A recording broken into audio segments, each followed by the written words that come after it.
Vi snakker om hoteller med sjæl. Mange af dem var jo sådan mere hen i retning af pensionater. Vi har jo sådan en opfattelse af, at de danske badehoteller, det var ren luksus. Men det var det absolut ikke. Det var meget spartansk.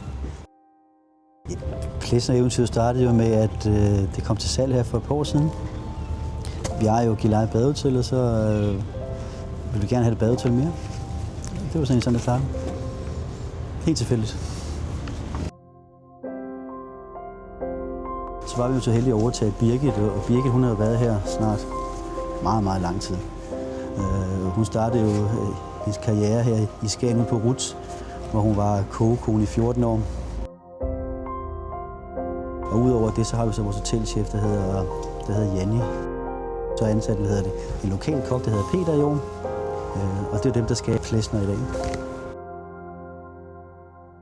Den er forbedret, den her. Den går ikke, den der. Vi går meget op i ligesom at prøve det. Prøve at samle og finde det der i nærområdet, og så bruge det i vores køkken. Tankerne ved at bruge lokal mad, det er jo, at når folk kommer helt op til Skagen, så giver det jo ikke mening, at vi slipper alle mulige råvarer fra Italien og Spanien herop. Så det med at benytte det der i nærområdet også. Vi har jo nogle af Danmarks absolut bedste rødspætter, f.eks. i Strandby. Der er masser af vilde bær og svampe, kantareller. Og mange ting er der her i Skagen, som ikke findes andre steder. Så det går vi op i. For 2 år siden jeg gik i september, så jeg kiggede ud af vinduet og ser faktisk hybroserne derovre. Jeg tænkte, nej, faktisk mange år siden jeg lavede hybmarmelade.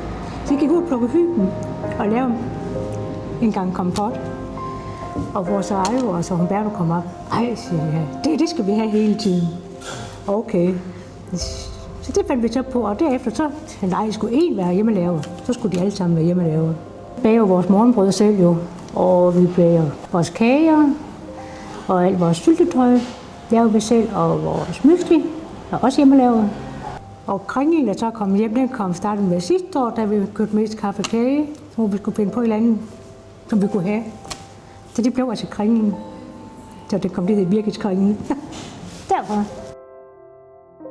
Det, man egentlig kommer for på et hotel, det er jo at få en god nats søvn, og det skulle man gerne få i sådan en hestenseng. Så det, der prioriteret, så er der prioriteret nogle gode indretningsting, som vi synes er lækre for øjet. Jeg synes, den der sådan badehotelstil, den er bevaret. Men ellers så skal man bruge hotellet, bruge vores fællesområder, bruge gårdhaven og bruge vores sofa og tv-stue og sådan noget til at leve og være i.